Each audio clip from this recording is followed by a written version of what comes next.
24 अप्रैल 1973। किसको पता था कि महाराष्ट्र के छोटे से घर के अंदर, जहां पर खाने का भी ढंग से ना मिल पाता हो, वहां पर एक ऐसा बच्चा पैदा होगा जो कि पूरे क्रिकेट जगत का भगवान कहलाएगा। सचिन तेंदुलकर। पिता का नाम राजेश तेंदुलकर तो माता का नाम राजनी तेंदुलकर। ना कोई कंट्रोवर्सी, ना कोई डाउनफॉल, ना कोई क्लेम।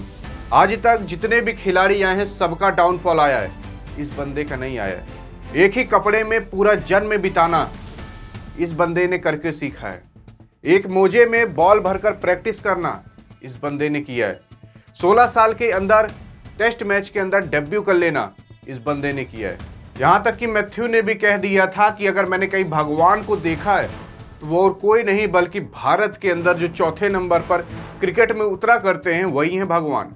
क्योंकि उस टाइम चौथे नंबर पर और कोई नहीं, हमारे सचिन तेंदुलकर साहब उतरा करते थे। ये है सचिन तेंदुलकर की माताजी, जो कि उनके हाथ में अभी तस्वीर लेकर बैठी हैं सचिन तेंदुलकर की। तो ये सचिन तेंदुलकर अभी के और ये सचिन तेंदुलकर बचपन के। ये है सचिन तेंदुलकर के पिताजी। जब सचिन तेंदुलकर का करियर खत्म होने वाला था, संन्यास लेने वाले थे, तो उसी के ही बीच इन्होंने अपनी एक किताब भी लिखी थी और वो किताब कुछ इस तरीके से दिखा करती थी, Sachin Tendulkar playing it my way, my autography. इसका मतलब यह है कि किस तरीके से सचिन तेंदुलकर अपनी तरह से खेलते थे। सचिन तेंदुलकर का ये किताब लिखते ही 1.5 लाख से ज्यादा इसके ऑर्डर आ चुके थे। मतलब लॉन्च नहीं हुई उससे पहले ही लोग प्री बुक करके बैठ चुके थे कि भाई कब इनकी किताब आए और कब हम इसको खरीद कर पढ़ लें। जिस तरीके से कृष्ण भगवान वृंदावन नहीं छोड़ते थे, उसी तरीके से सचिन तेंदुलकर स्टेडियम नहीं छोड़ते थे। कहा जाता है कि सोने से पहले प्रैक्टिस, खाने से पहले प्रैक्टिस, खाने के बाद प्रैक्टिस, कहीं जाने से पहले प्रैक्टिस, कुछ करने से पहले प्रैक्टिस। कोई भी काम करते थे लेकिन उससे पहले इनकी प्रैक्टिस जरूर रहा करती थी। जिस तरीके से कृष्ण भगवान वृंदावन नहीं छोड़ते थे, वैसे इनका स्टेडियम नहीं छूटा करता था। कहा जाता है इनका केवल 2 ही जगह आना जाना लगा रहता था, घर से स्टेडियम, स्टेडियम से घर, तो घर से स्टेडियम, स्टेडियम से घर। इस बंदे ने एक ही कपड़े में अपना पूरा बचपना बिता दिया था। यूं ही नहीं कोई क्रिकेट का भगवान बन जाता है, तुक्का नहीं होता क्रिकेट का भगवान बन जाना। सचिन तेंदुलकर और सौरव गांगुली एक समय पर एक साथ रहा करते थे, एक रूम में रहा करते थे और एक ही साथ वहां पर प्रैक्टिस किया करते थे। लेकिन उस समय चल रहा था ऑस्ट्रेलिया के साथ टेस्ट मैच का दौरा। सचिन तेंदुलकर पहली बार में तो कोई कमाल नहीं कर पाते और उसी गुस्से के चलते ये रात के 2 बजे उठकर उसी होटल के अंदर प्रैक्टिस कर रहे थे।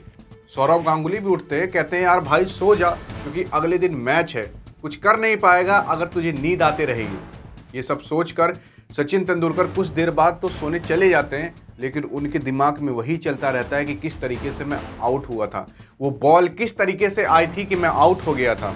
लेकिन आपको बता दूं, अगले ही मैच के अंदर इस बंदे ने शतक ठोक कर दिखाया और बता दिया कि यूं ही नहीं सचिन तेंदुलकर कहलाता है। लेकिन ऑस्ट्रेलिया के दौरे के बाद आता है पाकिस्तान का दौरा।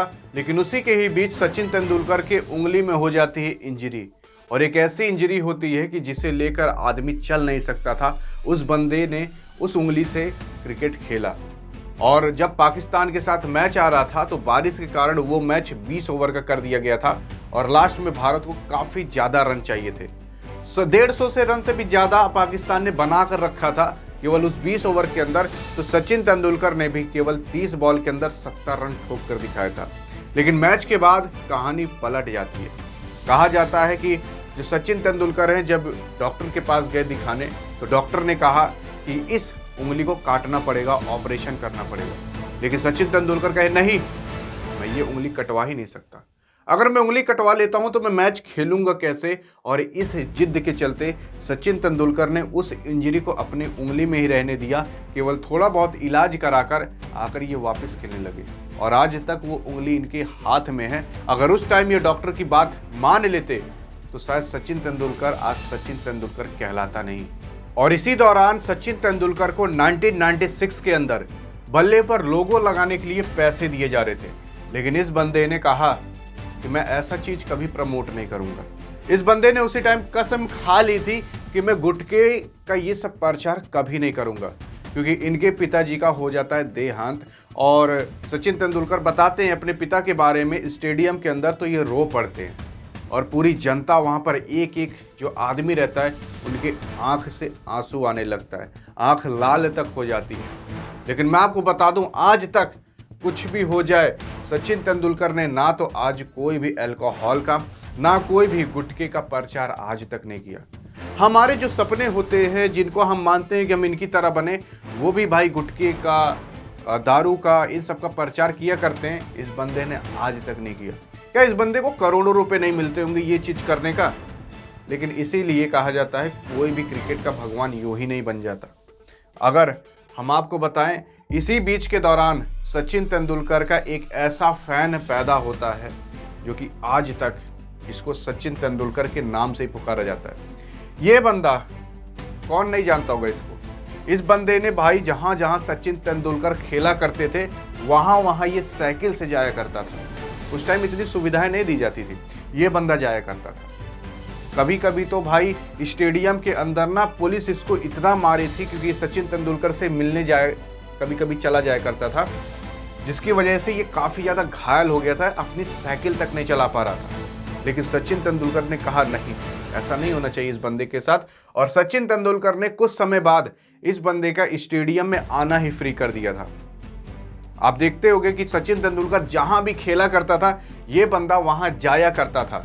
और सचिन तेंदुलकर ने एक समय बाद इस बंदे का भाई फोन नंबर भी लिया और इस बंदे ने भी अपना फोन नंबर दिया। सचिन तेंदुलकर ने भी अपना फोन नंबर इसको दिया और आज भी इन दोनों के बीच बातचीत हुआ करती है।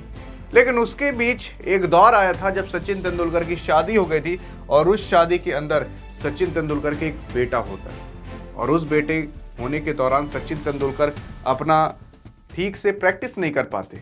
लेकिन इनकी वाइफ कहती है कि तुम जाओ प्रैक्टिस करो, मैं बच्चे को संभाल लूँगी। अब इसमें कोई बड़ी बात नहीं है कि ये कह देना, लेकिन इनकी जो पत्नी थी वो एक डॉक्टर हुआ करती थी और इन्होंने अपनी डॉक्टर की नौकरी छोड़कर एक बच्चे को संभाला और सचिन तेंदुलकर को प्रैक्टिस करने के लिए भेजा। और आज सचिन तेंदुलकर कहाँ पर हैं, उसके पीछे एक औरत का भी हाथ है। लेकिन 1999 के बाद इस बंदे का एक ऐसा दौर आता है जिस दौर में या तो आदमी गुजर जाता है या फिर बसर जाता है, और ये बंदा बसर गया था। कहा जाता है कि इंडिया वर्सेस ऑस्ट्रेलिया का मैच आ रहा था और उस मैच के अंदर भारतीय टीम को इस बंदे ने अकेले जीत दिलाई थी। ऐसी बल्लेबाजी की कि कोई भी अपने मुंह से तारीफ करते हुए थक नहीं रहा था। लेकिन उसी मैच के बाद एक ऐसी कॉल आती है जो कि इस बंदे को पूरा तोड़ कर रख देती है। इनके वाइफ की कॉल आती है और इनकी वाइफ बताती हैं कि इनके पिताजी की देहांत हो गई है हार्ट अटैक के कारण। और ये सारा अपना बोरिया बिस्तरा पैक करके, पूरा क्रिकेट का किट पैक करके वापस घर को लौट जाते हैं। और उसी बीच ये मैच कोई आम मैच नहीं था, बल्कि वर्ल्ड कप चल रहा था और इसके बाद डायरेक्ट इनका वर्ल्ड कप था। यहाँ पर सचिन तेंदुलकर साहब जाते हैं घर, अंतिम संस्कार करते हैं, जितना रोना था रोते हैं, इनकी माता जी भी रोती हैं। लेकिन उसके बाद ये बंदा तुरंत ही जिम्बाब्वे के लिए निकल देता है। एरोप्लेन में जब इनको छोड़ा जाता है तो ये भी रोआ करते थे, इनकी माता जी भी रो रही थी, सभी लोग रो रहे थे जब एरोप्लेन के अंदर बैठने जा रहे थे, क्योंकि यहाँ पर इनको जाना था जिम्बाब्वे के दौरे के लिए। वहाँ पर जब ये जाते हैं अंतिम संस्कार करके, वहाँ पर ये बुरी तरीके से फ्लॉप हो जाते हैं। तो इस बंदे का दो दुख ऐसा आ जाता है जो कि कोई भी संभाल नहीं सकता। एक तो पिता का दुख, दूसरा वर्ल्ड कप का दुख, क्योंकि वर्ल्ड कप के अंदर ये बंदा हल्का सा भी नहीं चलता। कहते हैं ना, इसलिए जो अंधेरे में दिया जलाता है वही सर्वश्रेष्ठ सचिन तेंदुलकर कहलाता है। यूं ही नहीं कोई सचिन तेंदुलकर बन जाता है। कि इसी जिम्बाब्वे के बाद जब वर्ल्ड कप आता है तो उस मैच के अंदर सचिन तेंदुलकर साहब भाई 101 गेंद के अंदर 140 रन मारते हैं। एक ऐसी धुआंधार पारी खेलते हैं जो कि सबका सपना रहता है कि भाई मैं भी ऐसी धुआंधार पारी खेलूं। और इस मैच के बाद सचिन तेंदुलकर जो अपने पिताजी को ऊपर इस तरीके से धन्यवाद करते हैं, शायद ही आप वो इमेज आज तक भूले हो। वो इमेज जो ऊपर इस तरीके से देखकर सचिन तेंदुलकर धन्यवाद करते हैं, वो भगवान को भी नहीं बल्कि अपने पिता को करते हैं, जो कि कुछ समय पहले ही गुजर चुके थे। उसके बाद अगर मैं बताऊं, एक कहानी और भी है सचिन तेंदुलकर की। 1993 के अंदर कहा जाता है कि भारतीय टीम को 6 गेंद पर 6 रन चाहिए थे और उसके बाद कोई भी तैयार नहीं हो रहा था कि मैं बॉलिंग कराऊं, क्योंकि जो बॉलिंग कर रहा था इतना तो तय था 6 रन तो पढ़ ही सकते थे, 6 बॉल पे चाहिए थे। कोई भी आने के लिए तैयार नहीं था। ये बंदा एक ऐसा बैट्समैन था जो कि बैटिंग करना तो जानता था, साथ बॉलिंग भी जानता था। ये बंदा आता है, तैयार होता है और 6 गेंद कराता है। 5 गेंद बीत जाते हैं, केवल 2 ही रन देता है, लेकिन लास्ट गेंद के अंदर कुछ ऐसा होता है जो कि कोई भी सोच नहीं सकता था। सचिन तेंदुलकर पहले ही कह देता है विकेट कीपर तुम पीछे चले जाओ, और जब इन्होंने विकेट कीपर को पीछे भेजा, जब इन्होंने लास्ट बॉल कराई तो वाकई में ही बॉल पीछे चली जाती है और विकेट कीपर रोक लेता है। वो मैच भारत जीत जाता है। और इन्हीं सब कारण की वजह से सचिन तेंदुलकर क्रिकेट का भगवान कहलाते हैं। और वीरेंद्र सहवाग ने भी कह दिया था उसी टाइम पर कि अगर मैं आज ही मर जाऊं तो मुझे कोई गम नहीं होगा, क्योंकि मैंने सचिन तेंदुलकर के साथ मैच खेल रखा है। लोग इतना बड़ा सौभाग्य मानते हैं कि मैंने सचिन तेंदुलकर के साथ मैच खेल रखा है कि अपनी जिंदगी दांव पे लगाने को तैयार हो जाते हैं। ये उस टाइम का सचिन तेंदुलकर का ऑरा था, जो आज हम छोटे मोटे क्रिकेटर को देख के चिल्ला देते हैं ना। अगर आप उस टाइम इस बंदे का ऑरा देखते तो नेक्स्ट लेवल का होता।